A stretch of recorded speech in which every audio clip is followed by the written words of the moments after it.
আমরা এখন ক্লাস 7-এর কোশ্চেনে লাইফ সায়েন্সের পার্টের কিছু এমসিকিউ গুলো দেখব। দেখো 1 নম্বর, দেখো রেসারপিন উপক্ষার পাওয়া যায়। তাহলে রেসারপিন জানো তোমরা সর্পগন্ধা গাছ থেকে পাওয়া যায়। আচ্ছা, ডিমের যে সাদা অংশ সেটা আসলে এক ধরনের প্রোটিন। আচ্ছা, 1 লিটার পানীয় জলে কত মিলিগ্রাম বা তার বেশি আর্সেনিক থাকলে সেই জল খাওয়া উচিত নয়। তাহলে তোমরা জানো যে আর্সেনিক ধাতুকল্পটি আমাদের শরীরের পক্ষে খুব ক্ষতিকারক। জলে এটা থাকলে আমাদের ব্ল্যাক ফুট ডিজিজ এবং আরও নানান সমস্যা হয়। তা সেটা কত বেশি থাকলে ক্ষতি হবে সেটা হচ্ছে 0.05 মিলিগ্রাম।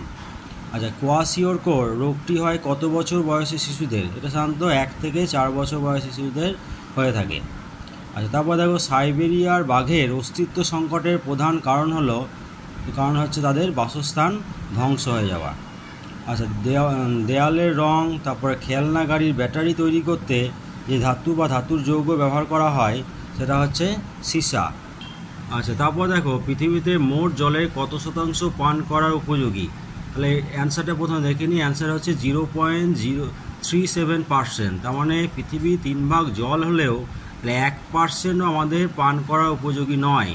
কারণ বেশিরভাগ জলটায় 97% জল হচ্ছে ব্যবহারের অনুপযোগী, 3% হচ্ছে মিষ্টি জল। তার মধ্যে আবার 0.37% হচ্ছে আমাদের পান করার উপযোগী। আচ্ছা, যাই হোক, তারপরে দেখো কোনটি গ্রিনহাউস গ্যাস নয়? তাহলে এখানে গ্রিনহাউস গ্যাস নয় হচ্ছে অক্সিজেন। তার কারণ carbon dioxide, methane, CFC, chlorofluorocarbon সবগুলি হচ্ছে গ্রিনহাউস গ্যাস। আচ্ছা, মানসিক অবসাদের একটি লক্ষণ। মানসিক অবসাদের একটি লক্ষণ হচ্ছে মন খারাপ করে একা বসে থাকা।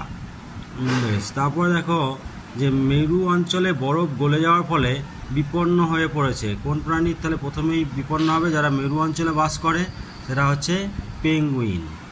আচ্ছা, বেশ, তারপরে দেখো একটি জলবাহিত রোগ। তাহলে জলবাহিত রোগ হচ্ছে এখানে কলেরা। আচ্ছা, মস্তিষ্কের সক্রিয়তা বজায় রাখে কোন ভিটামিন? তাহলে ভিটামিন হবে ই ভিটামিন মস্তিষ্কের সক্রিয়তা বজায় রাখে।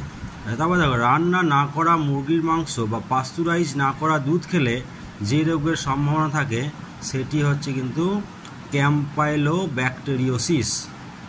আচ্ছা, শেষ পর্যন্ত দেখো এমসিকিউ এর যে হাসপাতালের ব্যবহৃত বিভিন্ন পরিত্যক্ত উপাদান বা রোগীর ব্যবহৃত উপাদান দ্বারা সংক্রমিত হতে পারে এমন একটি রোগ হচ্ছে এখানে হচ্ছে হেপাটাইটিস বি।